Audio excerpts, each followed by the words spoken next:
Welcome to Monster Men.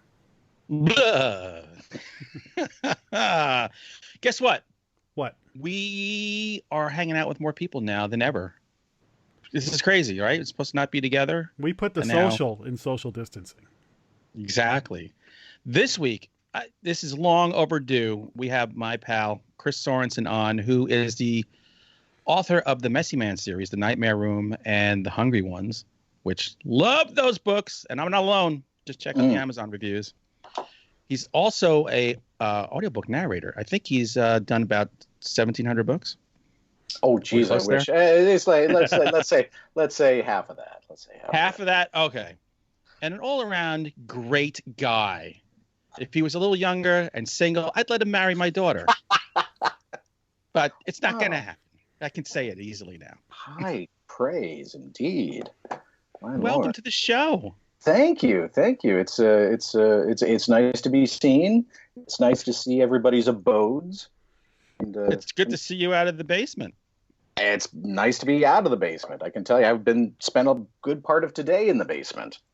I got to say, the Nightmare Room was very autobiographical, I assume. Yeah, it was actually. It all came to be because one night I used to do these contracts for Audible. They had these 13-week contracts, and you would need to finish, depending on which contract you did, either 10 to 15 finished hours of audio a week for 13 weeks. And so some weeks it was fine, but other weeks it was grueling. And so I was up at like 2, 3 in the morning while my wife was asleep, and I'd be cranking out audio, and I'd start getting, there were a couple times I literally almost started falling asleep in front of the mic, and then I'd have to go back and find, where I started going south. But wow. This one time, and I am so upset that I didn't save it. I was recording, and there was a pause between chapter breaks, and there was this little voice that went, "I was going." Some little, I couldn't make it out, and I went, I'm touched right now. I'm mental. So I rewound, and it was still there, and you can see the little waveform. Right. And I went, I just picked up. There's something in this tiny little phone booth with me. But at that point, I was on deadline. So I just went, okay, rewind and keep going. But that always stuck in my head. And I went, what if something's like, you're talking for a long time. What if something's attracted to that? Exactly. Almost that incantation type of situation. And your focus is elsewhere. I bet there are things that just, lean in close and are curious. Wow. So, the ghost in the basement going, would you shut up already and go to bed? Another book about physics? Come on. You're boring the hell out of me. Get one of them 50 Shades books. I've done a couple of those. You just won't see my name on them. Smart man. Is there an art to doing a book like that? Do you have to put more passion in your voice? You have some coffee and just lower it a little bit, and just, she walked out of the room and I saw her. Yes, I saw her. Giggity. Giggity, giggity. Chapter 5. Now, have you ever narrated books where it's the point of view from the entire book as a woman, and you've had to interpret that? Or if you get something like that, do you go, maybe not right for me? I think I've only done one like that. I think I've only done one full main character woman. No, I've been lucky that way. Although now that I'm recording my own, I have a couple that I want to write that are women, and I'm just going to have to bite the bullet and not do those, I think, because it's just not going to resonate at all.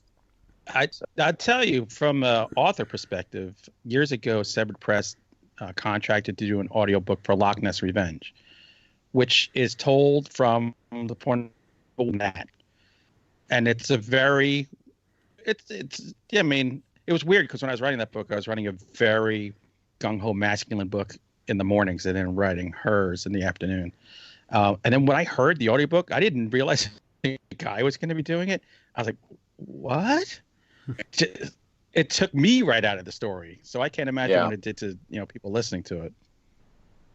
Yeah, I was just, what did I just listen? I just re-listened to Lisi's story, Mayor Winningham, which I like her. I like her narration, but I can't imagine. I mean, I can't imagine Stephen King sitting there, at Recorded Books or somewhere, just sitting there. I walked out of the the room and I had my period, and it just would have been an oddity and probably sold just as well, but you got to. Is that book palatable with Mayor Winningham? Because reading it, that's one of my least favorite King books. Well, the thing was, I got it early. I got it actually before it came out because I had a friend who was working there and said, I had just gotten out of the hospital. I was all smashed up, and he said, "Here's something to listen to." And I listened to it, and so I was on so much morphine and OxyContin and all that stuff when I first listened to it, which may be the best way to listen to it. I think so. So I really had no recollection of that book, and so recently I just re-listened to it again. I was like, "Geez, I don't remember any of this." And it is a.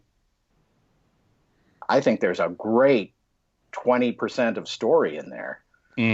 But the other 80% is just ethereal, That's a tough one. It is a tough one, and now they're making a TV series out of it with Julianne Moore. Oh, really? Jeez. Yeah, so he's so hot right now. Everything's got to be made. It's amazing. I mean, this guy, when he's dead for 20 years, is going to have another resurgence, I'm sure. Mm-hmm. Well, just like the coronavirus. all the stuff that they're remaking now will be primed to be remade in another 15 years anyway. Yeah. So. They're making another Salem's Lot, aren't they? They are. I feel like that's one that when they said they were remaking it the first time, I love the original Salem's Lot, but me too. It's dated, right? So I was like, wow, if you did a really good new take on it, I could live with two versions of it and modernize it a little bit. And then that train wreck of a remake. What the hell was that? I started watching it. For some reason I was in a motel somewhere in the Midwest, and I started watching it. I went, wait a minute, is this Salem's Lot? I didn't understand it. Yeah, so bad. They try. There's money to be made. So I'm hoping they take another swing and they get it right this time, because I love that story. But yeah, I think one thing that miniseries did right, it trims a lot out of the book, but I thought it did enough. When you watch it now, the whole first half is like setup, and there's a couple of scenes, and then like I have a 2 DVD set of it. Sometimes I'll just put it in the second half because that's where all the good stuff happens. But you can't make that book. You can't take that whole book and put it into a movie. Maybe like if they do like The Outsider and they did a 10 episode miniseries, but I don't think you need that. Which I can't believe they wrung 10 episodes out of The Outsider. Yeah, I haven't watched it because I don't have HBO. But it's good. That was a pretty brisk book, and I heard a lot of people bailed like with 2 episodes left to go because the people who read it took such a turn. A lot of people were like, well, I'm not watching this. This is stupid. But people are trying to go finish the last 2 episodes. You'll be happy you did it. I didn't read the book, and so I loved it. I thought it was really good. Going back to men reading in the voice of a woman. A long time ago when I lived in Massachusetts, there's this place called Building 19 or something like that. They sold all like off-price stuff. It was all discount stuff. So you could go there and get books for really cheap and household stuff. It was almost like a dollar store, but a warehouse, and the prices varied, but you could get great deals on stuff. And I was in line, and I saw on this pile audiobooks by William Shatner of some of the Star Trek books that he wrote. So I grabbed one. It was like right after Generations, and this is Kirk gets resurrected by the Borg or something like that. And Shatner reads it. Oh, that he wrote it and he reads it. So it was back in cassette. So I'm driving around listening to it anywhere I went. I would take some long drives just so I could listen to it. And I got to say, he did a great job. And one thing was he read all the voices of the original characters, and he didn't do an impression of them. I think he did do a Russian accent for Chekhov, but when he would do Uhura, he would do a slightly softer feminine voice, but not like cartoony. And I was curious as how he was handling that, and I was like, you know what? It works. Like he did a pretty good job with it. So who knew? Do you think he ever wrote a single word of any of his Tech Wars and Star Trek books? I think he sat there with his ghostwriter going, so I'd like to see more Kirk in this scene. Yeah. I'm going to give you an hour before you start writing, and then I won't see you ever again. Good luck. I am so thankful for William Shatner. He makes life so much more interesting. He's the gift on giving. He set the stage for a lot of these other older actors now, like Jeff Goldblum and Christopher Walken, who can now lean into it.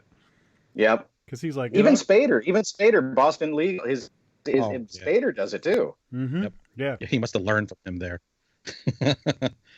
My dream audiobook is War and Peace, alternating chapters, Gilbert Gottfried, Christopher Walken. That's my dream audiobook. I would treasure that. I'd listen to it every day. Oh my God. Go on my Twitter feed, Beck and Jack. A couple of days ago, as I posted, somebody does Christopher Walken reading Where the Wild Things Are. Oh. It's great. Walken's amazing. It was the best of times. It was the worst of times. You know, we were at war. And then there was peace. Whoa. Peace. So how did you get into this whole gig of doing audiobooks, which might be what I'm going to have to do to make money after the economy goes tits up?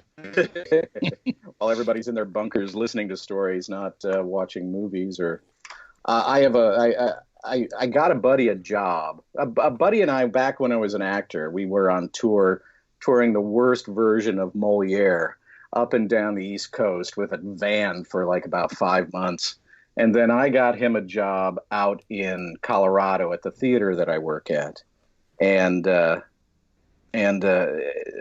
a year later, he went on to be one of the writers for the Laramie Project, the play, and then the HBO version. And and he said, "You should come in. You know, I've been promoted to casting director at Recorded Books, you know, on Union Square.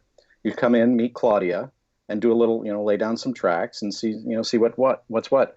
And I'd been trying to get into audio, you know, probably for about 6 years with zero success. Right. And so I went in, and I got to tell you, it is an intimidating situation. And I'm dyslexic, so it's tough for me to sit there and read in front of somebody. And that was the job back then, was you go into a studio, you're sitting there, there's the glass in front of you, there's somebody on the other side, you know, not judging you, but you think they're judging you, and they're stopping you every time you make a mistake. And so I sat there, and this little woman, Claudia, who used to own Recorded Books, we recorded right above the Strand bookstore. That's where the studios were, up there. And she said, "Okay, Chris." I did my first read, and it was terrible. I knew I could feel my throat all tightening up, and I just and she said, "Okay, Chris, here's what I want you to do. I want you to tell the story to one person across a campfire. So don't go crazy with the voices, you know. Tell it like you would be telling your brother across the campfire. You know, would you be going, 'Oh, God blimey, I don't know.' Like, you might be going like." And then this British guy said, "Oh my goodness, what's going on there?" And keep it light. Just tell one person the story, and that was it. Wow. And then I did a selection, and she said, "Okay, well, that was great. That was your sample, but it's also your audition. You have your first book, and we need you to come in next week, and you'll be in. Here's your schedule." And so for, I'd say, a good 3 years, while I was doing other things, working in Secaucus at the NBA in the graphic design department or pulling together whatever, I would go in the mornings and go into the studio and sit, and that was my class in learning how to do it. Wow. And so probably by the time I stopped doing it on site, I probably had about 40 books under my belt. And then my wife and I set up my booth downstairs, and I started working remotely for Audible and Tantor and Recorded Books and all the others. And now I don't have to look at anybody through the glass. Yeah, just the ghost whispering to you. That's right. Well, there's trade-offs. Are there any authors that you work with, like you're their guy? There's only been one, really. There was Margaret Peterson Haddix, who had the Missing series, a young adult series. I used to do a lot of young adult sci-fi series, and I did hers, same characters, over the course of, I'd say, 6 years. As soon as she would have a new book out, then I would come in and record it, and eventually record it here. And that was really interesting, being able to follow the characters over the course of years. And you know how it is. If you do any series, if you write anything or you read anything, there's a big freaking gap between book 1, 2, 3, 4. So I had to save little MP3 files of how I did each different character, because you never know if that character is going to show up in book 5, book 2, whatever. So you just have a little library of all the different voices. Oh, wow. That's cool. I never even thought of that, but that's right. God, I should do that with my writing. Actually save little like character sketches of these people if I have to revisit them later. But I don't. Luckily, you kill most of your characters. That's true. There aren't many left alive. Fuck them. I saw the H.P. Lovecraft. I saw a great meme. It was like, and they all lived happily ever after. Just kidding. They either died or are insane. I'm always curious, because I've tried my hand on my Patreon page. I've done things where I've read short stories and excerpts from books and stuff like that. It's a little kind of like bonus. I don't know if you can call it a bonus listening to me talk.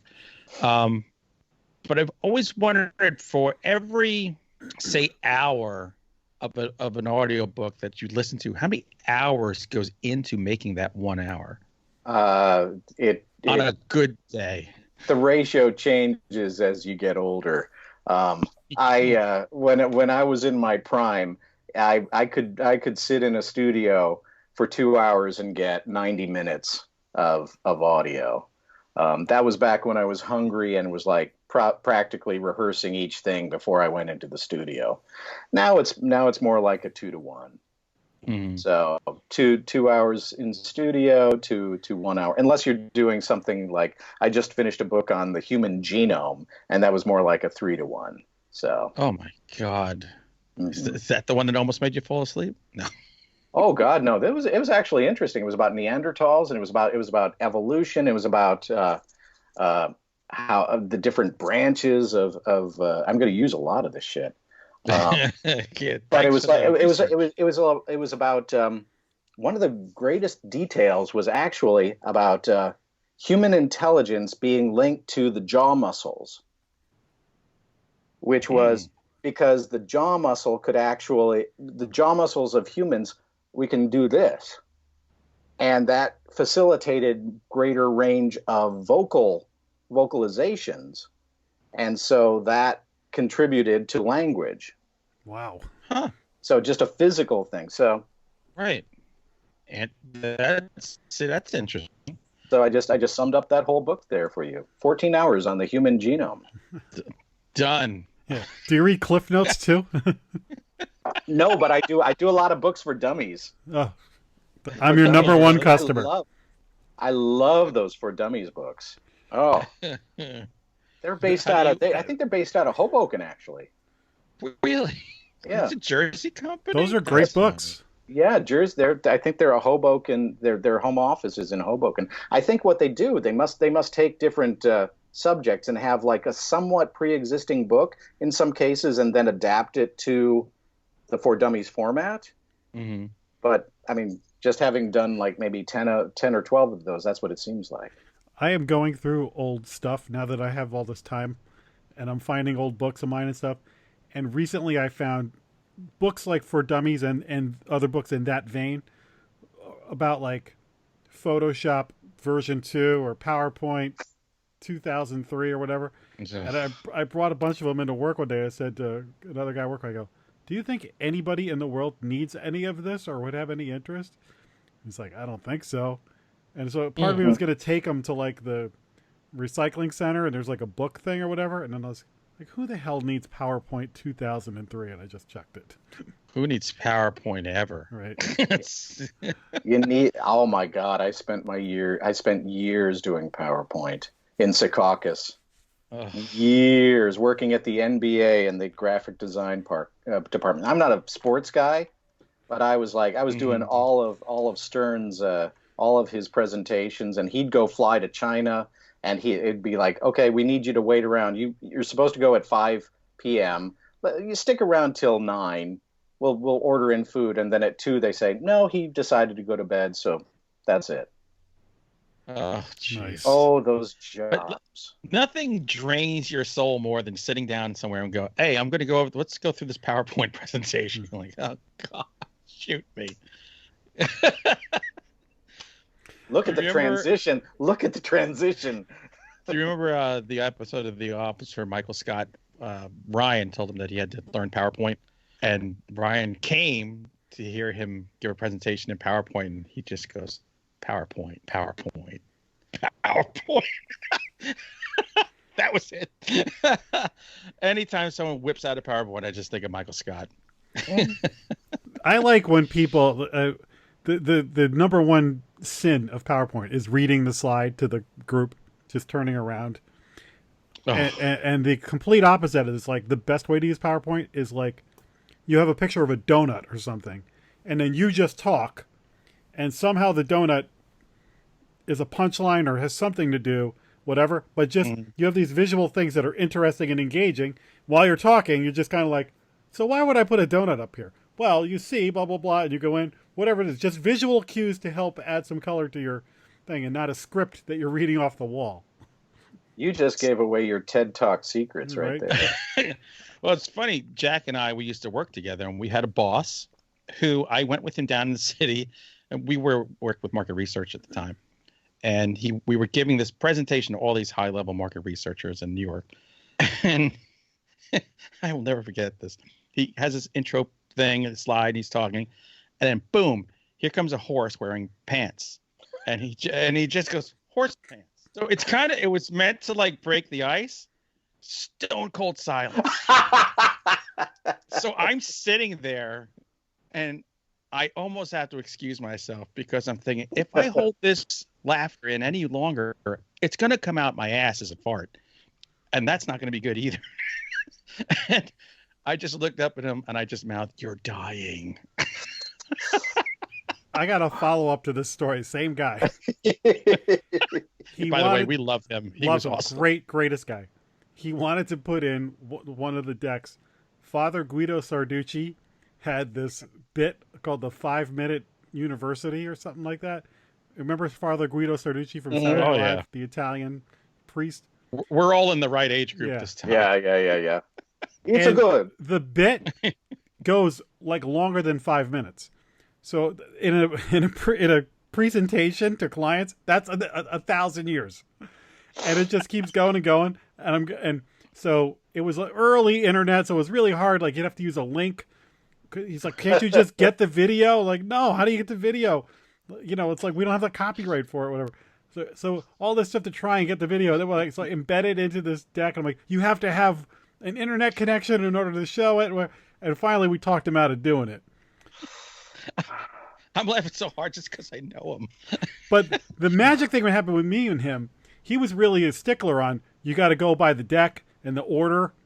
And we went to a meeting and they forgot we were coming, so we surprised them.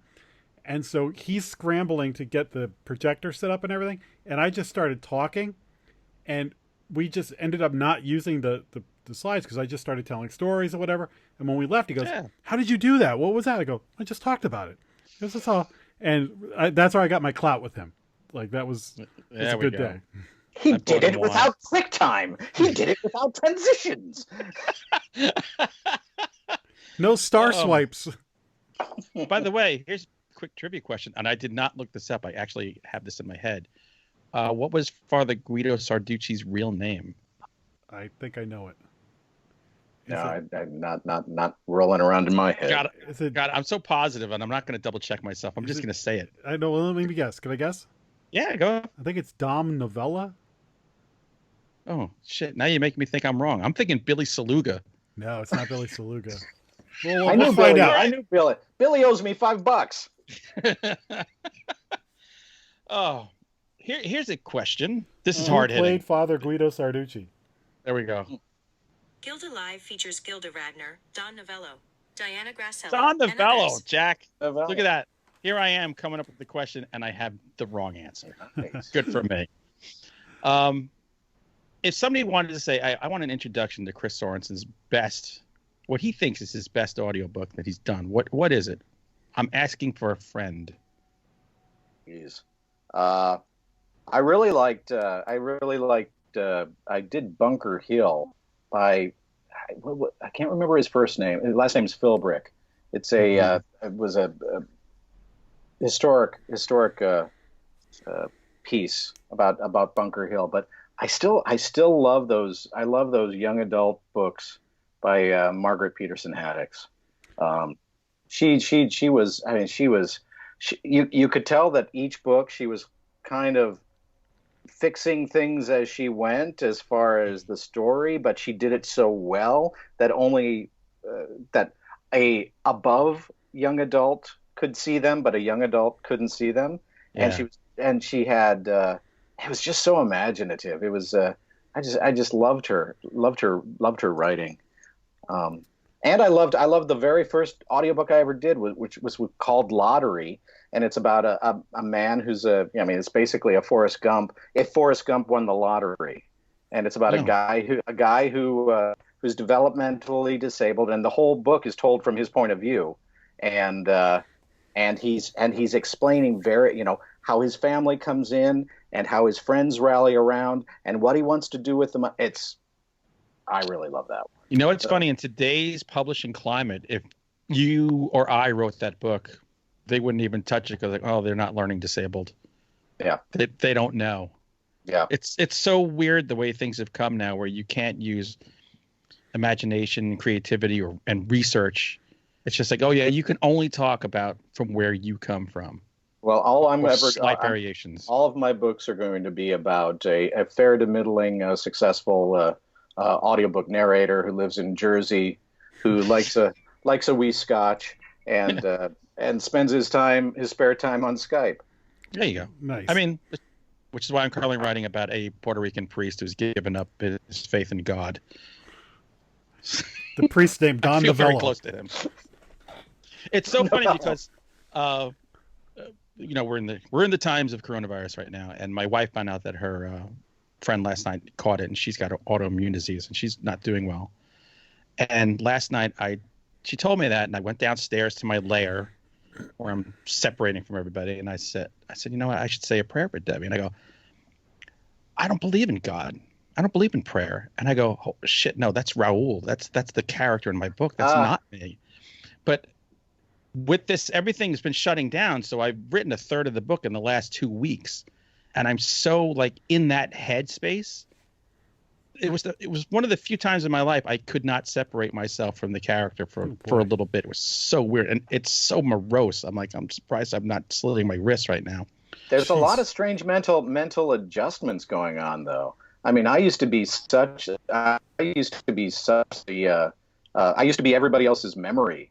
I have a lot of friends who basically have that 15-minute, 1 hour security tape that just keeps going, and then like the old 8-tracks. But beyond that, they got no memory, so I'm their memory. I can't think backwards right now. I got no judgment of time backwards. I'm like, I'm in the now, and I'm in what do we have to take out of the freezer to eat? Dude, that's very zen. You You're know? straight up. You're a Buddha right now. I should go over there and rub your belly. I bring your motorcycle over here. I'll repair it. Talk about a book that got rejected like 75 times. So That's a cool story. let me ask you a question. This is a horror show. You've written some horror novels, right? Yeah. But before we get to that, are there any good horror books that you've done as an audio? No, that's the bad ones. No. I haven't. No. I mean, and to be honest, for the past 3 years, I haven't done much fiction, which has been, there's been such a glut of nonfiction. I mean, Yeah. they're putting anything that is nonfiction, they're putting on tape or 'Cause it sells. audio. It sells like crazy. But no. I mean, I was the guy to do like time travel, teenagers, and squirrels and mice, and bats at the beach, and this library mouse, and so lots of voices like this. Oh my goodness, it's the apocalypse. We better burrow down into this book and learn a lot about cannibalism. But no. I don't know. Do you have any good horror recommendations, audiobook wise? Because I would love to listen to some right now. I am actually just like a little deprived. I got to tell you, I loved Jonathan Mayberry's Rotten Ruin series on audiobook. There's 4 of them, 5. I can't remember now, but for like an entire summer, that was playing in my car for the whole summer. I thought they were excellent, and they're young adults, post-apocalypse kind of zombie stuff, so they're excellent. Yeah. I've been circling getting an Audible membership because, as Hunter knows, it takes me forever to read a book. It's like some of these books I need to just get on tape, especially some of these ones I've put off reading my whole life that I'm like, it's really thick. Like, I should listen to it. So Right. I was hoping you guys would have some recommendations on that vein. But my first question is this. If I listen to a book and then I'm at a cocktail party, or in the old days, we used to go to these things called cocktail parties, but now when I'm Skyping with somebody, do I say I read that book or do I say I listened to that book? You read that book. There have been numerous studies that show the exact same parts of the brain light up when you're listening to a book as when you're reading it. So that is complete by data. Data says you read that book. That is the best answer I've ever heard to that question. There we go. Yeah. It answers for future generations. Science. Joe Hempel is doing some. I love his narration. I don't know if you've checked out him out. Yeah, I know that name. He seems like the horror poster boy right now. He's doing like Jeff Strand stuff and a lot of folks' stuff. I met him at Horror Hound. I don't know which city I was in. Maybe Cincy, maybe Indy. And he came to, I was with Sam Hain Publishing at the time, and he came to the table, and he was buying like a ton of books. We met him. He was such a nice guy. I remember him talking about, I think I'm going to try to get into audio, doing narration. And I was like, oh, that's awesome, man. And now, I see what he's done. It's crazy. It's like every other horror book you look at, if you look at the audio, it's like Joe Hempel. Yeah. So he's hooked into the community because he's a fan. Very sick of him now. Very, very sick of him. When you're actually recording, I just thought of this. Do you use Pages? Are you using like a laptop? Like what? Like you can't have the sound. Pages were the old days. Since I started having glasses, which is this. The reason I have these things is because of my job. Because I just sit down in that booth, in dark booth, no matter how much little light you put in there. I got the biggest iPad at B&H Photo. It's like the size of, it's 8.5 by 11 basically. Jeez. And so I've got this big tablet, and I plunk it down there, and I've got PDFs, and then I have to do this little thing where I convert the PDF into Kindle, but not if there are too many notes, like sticky notes, then you have to put it into iBooks because otherwise the sticky notes won't show up. But then I just sit there and then you just, it's just blip, blip. I know some people who have little foot pedals who it's like a musician's trick where you can flip from one page to the other. Right. Anytime I can pause, in between. I love taking pauses. Do you read standing up or sitting down? I've tried standing up. I can't do it. It just doesn't work for me. I ended up getting myself a really, really nice chair. It's the little things that you spend the money on, like a really, really good laptop. Really, I've got a nice, what is my mic? Shit, I can't remember. It's a nice German mic. See, I can't think backwards. Got a really nice, like $3,000 German mic. And, wow. And got some 99-cent ShopRite seltzer on the side while I drink. But, How many hours a day do you sit in that booth? The way I'm working it's actually working fine, especially since my wife is now working from home, which is a new situation. I mean, my booth it's soundproof, but it's not that soundproof. So, a flush of a toilet, dogs barking, certain things, it's going to, I got to pause. The big one is heat and air conditioning, that stuff, so we've got that all set up in the bedroom, little sub environment. But what I've been doing actually is getting up at like 4:35 in the morning and recording for about 3-4 hours before she gets up. And then we have coffee and work through. Then we negotiate during the day. Like, can I grab an hour and a half here or there? And then like, what's going on? It's like 7:45. After this, I'll go and join her for a nightcap. I'll watch Better Call Saul. Nice. And then she'll retire to the boudoir and watch her TV, which is on the other side of the house. So she can watch TV and I can be downstairs. They've worked it so those two don't interfere. And I'll go down and, finish up another chapter. So I break it up a bit, but that's cool. It is. And I'm amazed that you're doing all this. You're reading for a living, right? And you're writing and you're dyslexic. Yeah. So that's amazing. Yeah.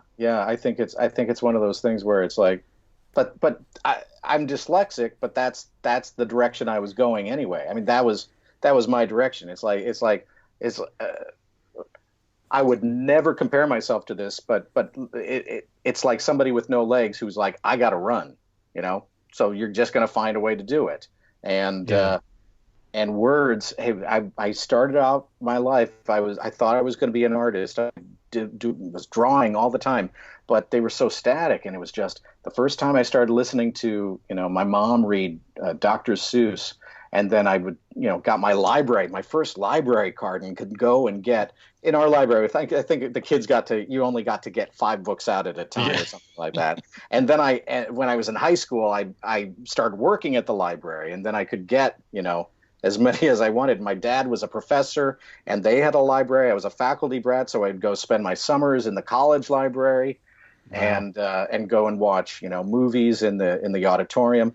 Just stories were, that was the direction I was going no matter what, whether it was acting, directing, writing, whatever. So if dyslexia got in my way, whatever. Yeah, that's awesome. Hey, look, anybody that's coming, living with a wife who's handicapped and a daughter who is, so anybody who overcomes an obstacle. Because sometimes I'll talk to people, I'm like, man, you got it so friggin' easy. You never had anything wrong. You're never dealing with like an alcoholic parent, or you never were bullied. I'm like, Jesus Christ, you should get down on your knees every day and thank the Creator for the lily white life you have. You could be any color, but people who have things that they have to go, all right, I got to work my way around this. I'm always impressed by that. There are more retakes. I have more retakes than probably most narrators. I'm sure a lot of people sit down there, they got their one page, I'm there with my 5 and going, oh God damn it, I gotta spend this morning doing my retakes. Whatever. The money still spends the same. This is very true. Now you said you're gonna go watch Better Call Saul, so am I. Are you a horror fan? God, yes. So we gotta get a little talk then. What are some of your favorites? What are some of those foundational ones? Night of the Living Dead is the original is my favorite. My favorite, even though that was not my first zombie film. It was Children Shouldn't Play with Dead Things. Bob Clark's. I would sneak out. We had a thing called Pyewacket Presents in the Midwest, and at about 11 o'clock, they had this stock footage of a cat like going in front of this window with little candles going. Pyewacket Presents Snake People with Boris Karloff, and whatever it was, you got one horror movie a week on the 3 channels you had, and so I would either sneak out and go and watch that, or I'd set up my tape recorder and I'd get at least on a timer, and I'd get at least like 45 minutes on those longer tapes and then listen to those. But Creep Show. That's my movie, by the way. Which I one? met Alan Children Shouldn't Play with Dead Things. I met Alan Ormsby. I got his autograph a little over a year ago. My book, Island of the Forbidden, I named the island Ormsby Island. I love that movie. That's such a weird, creepy. We saw a glad panel. you people got killed movie. Yeah, we saw a panel. Yeah, we saw the panel with them. The stars of the movie. Yeah, it was cool. Was the Robert Blossoms? I can never remember how to say his name. Was it Deranged? Was the Ed Gein? Oh God, yeah. Eleanor, did he? I think he either directed or produced that. I love that. That thing is dark. That is a dark movie. I would like to make it Ed Gein happy musical. If I could pull that off, I'm a genius. Children Shouldn't Play with Dead Things was one of those movies that I remember. Did you have the 4:30 movie when you were a kid on Channel 7, ABC? We would come home from school. It was in the tri-state area. Yeah, I was at Chicago. Oh, okay, yeah. So this is a New York. I was Svengoolie. Okay. Oh, well, between that and we had like Chiller Theater on like Channel 5. We had the Midnight Horror Movie on Channel 9. I just remember that movie, the promos for it. They'd be like, we'll return to Children Shouldn't Play with Dead Things. That's the name of that title with the announcer voice, going back to your book reading. Like, that would just scare me as a 10-year-old alone. Yeah. Like, I didn't have to say to them, yeah. That's the scariest title ever. We had the Acree creature feature, and Acree was like it was like a home goods store, like a Home Depot. So it'd be like They'd be having all these creatures and zombies and they have fake brains, and then they'd say, "Do you need windows?" That's awesome. I figured out a title for your Ed Gein musical. It's Your Loss Is My Gein. Oh my God.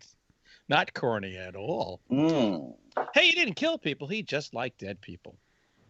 A lot. Might have been called a little unhealthy. Right. So you wrote some horror novels, right?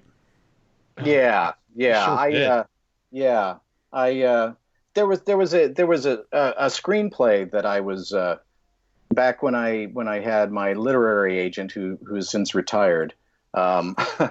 I was shopping around a screenplay for the Nightmare Room, and had a director on board and had some funding on board. This has been the case for the past 6 years. I've had near misses that the likes of which I don't want to even go into.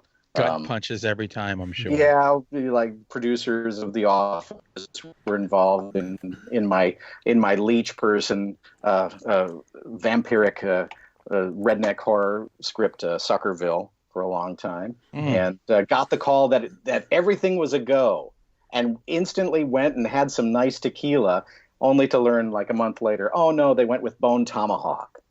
That wow. piece of garbage. So. That was actually those were two different producers, but it was the same month. But yeah, I basically at one point I went, you know what? I've been spending hours and hours and years on a bunch of these screenplays. I should just take one and figure out what the essence of the story is and pare it down and see if I can, write a short, long novella, short novel. About it and cranked it out. And my mother is my best editor. She worked in she was in the secretarial pool at my dad's army base, and one of my current proofers was also in the secretarial pool on an army base. And This is so a source we need to all find as writers. they Obviously. they find everything. My God, they find every single mistake because I guess because it's precision. So, but yeah, I beta read the hell out of it. I took way too long to get it out there, but then I got it out there. And Hunter, you and I had a nice couple beers Mhm. at I was Port Authority. You gave me some wonderful lists of people to reach out to. Yeah, my God. First of all, I loved the book. I was so happy I got to read it. I think before most, right? Yeah, I did because I Yeah. gave it the blurb. Yeah. But man, you got the feedback was phenomenal. You got a ton of reviews too on Amazon, which that's gold right there. Yeah. It set up the next one really well, and now, yeah, I mean, after a little delay because of a virus, I'm about halfway through book 3, and Awesome. back on schedule. I think it's going to be, I've seen a lot of people having a really hard time releasing the book right now. Alma Katsu just released The Deep. My brother was in Fort Collins at the last book signing she had. She was at the Tattered Cover in Denver, and then Fort Collins, and she had a bunch of other ones, but then they cut it short. So it was, and she's plowing ahead, and she's doing all these ask me anythings, and the book's beautiful. But it's like right now, that's just the death stroke for releasing a book right now. So I'm happy to my books. I'm an outlier. I can't be a pantser. I just can't. Just coming from working on a lot of screenplays. So the thing has been outlined since January. So I have like a 25-page outline for this thing. And I'm really having a great time with it because I'm following a character I really love that was in the first 2 in a different way. I didn't want to do sequel. So the second book follows completely different characters than the first book, and the third book is doing the same. But I was a big fan of Lost, and just as far as the way they would tie things together. Not all of the series, but just the way they would, where you'd go, oh my God, that connects to that connects to that. So I did a lot of that work on this third one, and now I'm just having a blast writing it. So now, is this going to be the end of the Messy Man series, or 100%? Yeah, it's going to be a sad day. It'll be done, and then I write my next one that I don't get to narrate, which is as a female lead. So, by the way, what will it take for me to get a copy of that Leech screenplay? I'll send it right after this. Which version do you want? The thing is, when you work with multiple production companies, I have probably 7 or 8 different versions of it. I have the PG-13 version. I have the version where all the characters are in their 20s. I mean, just give me the one you think is the sickest. I'll send you the one before anybody else showed up. Oh, God. I'm tingling about that. That's right up my alley. So your existing books now are available read by you. Yeah. And that was nice because Tantor, who's my main go-to gig person, they reached out to me and said, "Hey, we saw that you had this out, and would you like to sign a contract to have it be made into an audiobook?" And I said, "Yeah." And they said, "Well, we'd love to have you read it." And I said, "Well, that works great." And so you should have been like, I can't get inside the head of this author. I can't do this. What is this? What is this with all these misspellings and the multiple uses of that? Just get this guy an editor. Actually, I'm curious about that. When you read your own stuff, is that what's going through your head?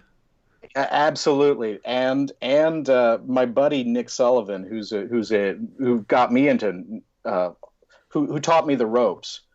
He's been a narrator since back when it was reel to reel, and he was doing books on tape. He's doing the same thing. He's writing and recording his own, and he uses the audiobook sessions as his final proof. After he's gone through the editors and everything else, he records, and if he makes notation, then that goes right onto the text and becomes the Kindle and So That's interesting. Jack, he wrote Zombie Bigfoot, which is Oh, freaking awesome. I can't express how zany that book is, man. faces ripped off and Mm. zombie Bigfoot.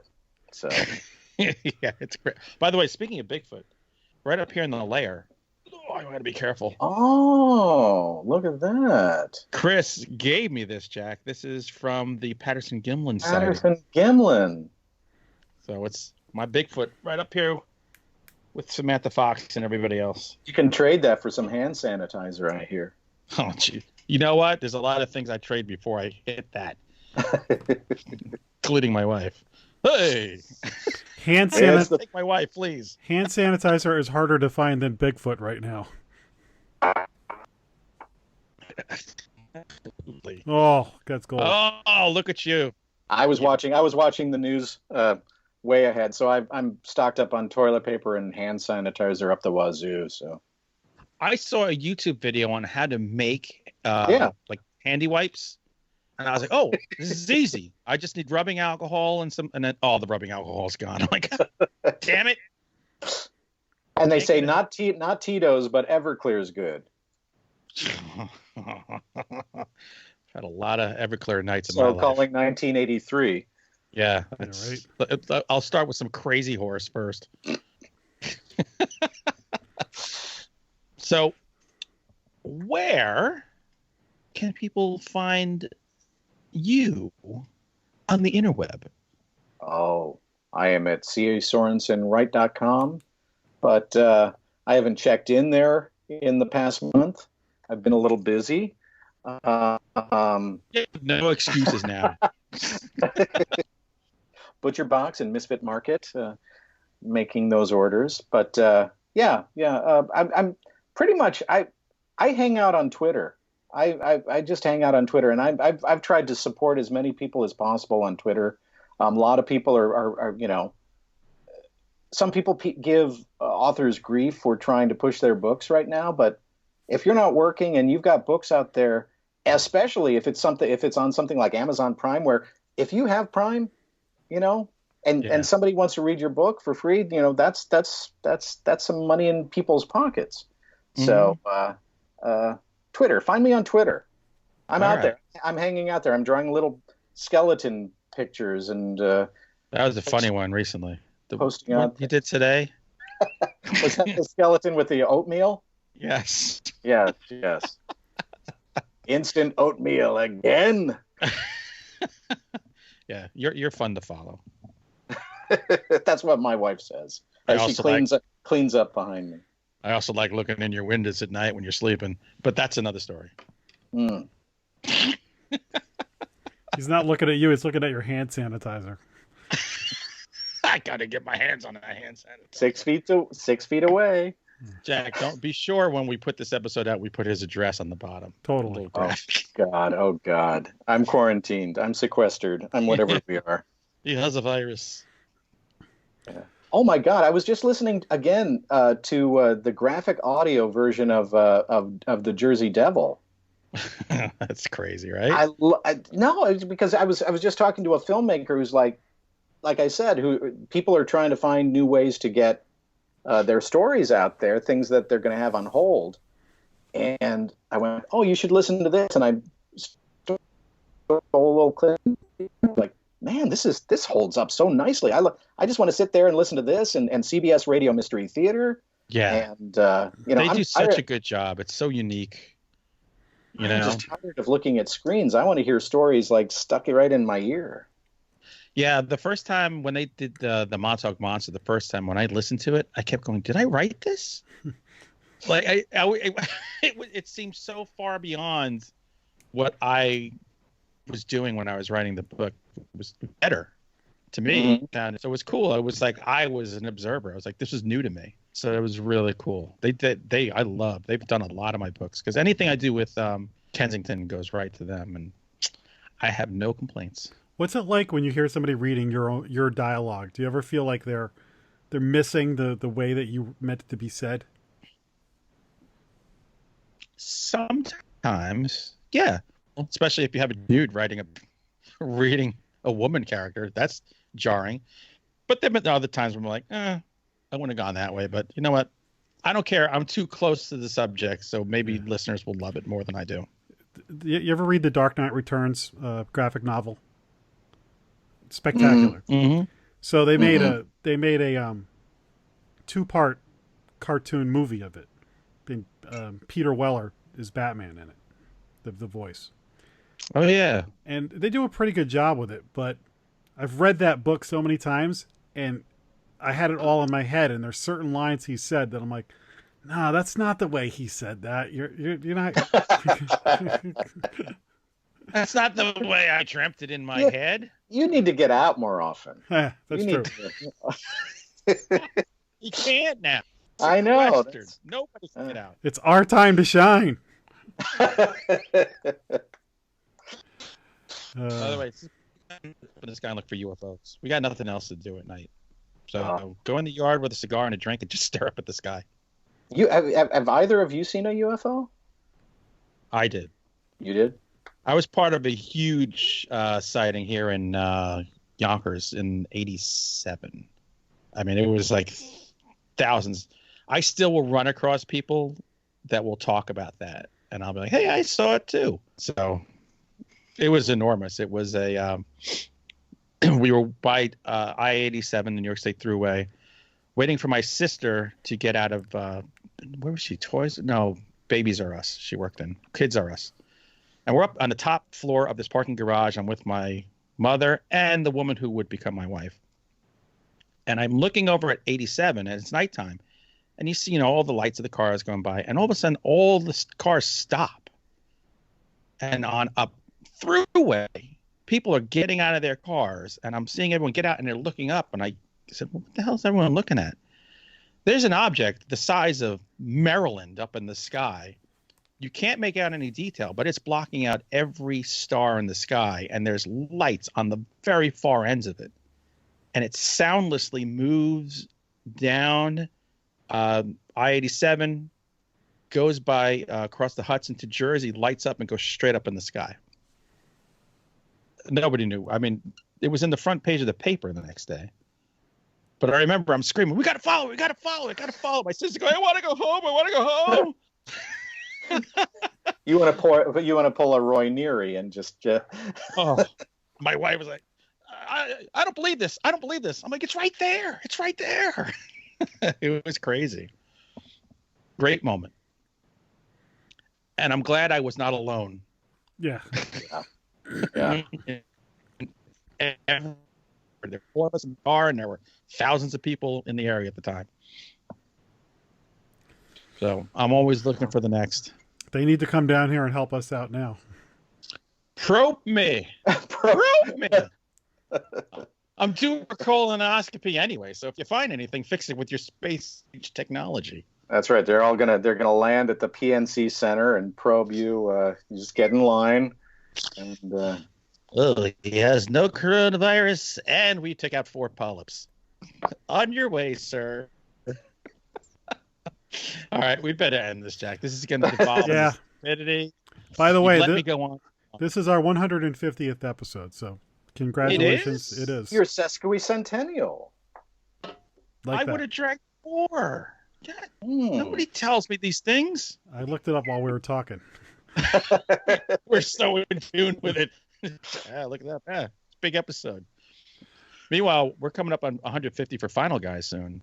But we know that, and that's going to be insane. Off the hook, I'm sure. By the way, Stuart Gordon. Oh, passing. I mean, cheers. Tomorrow's Final Guys, we're doing From Beyond, and we're dedicating the show. Oh, nice. And it's funny, I just finished writing my column for Cemetery Dance about Reanimator and From Beyond. So that guy had a huge influence in my viewing life as a teen and onward. Absolutely. Well, listen, thanks for joining us. It was great to meet you, and I'm going to go track down this. I don't really have a commute where I can listen to a book, but I'll have it on while I'm working here at home. Exactly. Do it. So Well, until I hear the Stuart Gordon episode on Final Guys, my pineal gland is out and expectantly. Massage the pineal. It's beautiful. It's so beautiful. Hold on, let me get my Barbara Crampton outfit on. I was gonna say, if Barbara Crampton's standing in front of me, I don't need that to tell me it's beautiful. It's beautiful. Exactly. Hey now. 2 eyes, just all I need. All right. Well, thanks for joining us, Hunter. I'll see you tomorrow. And everybody else, we'll see you next time on Monster Men. Monster, Monster Men.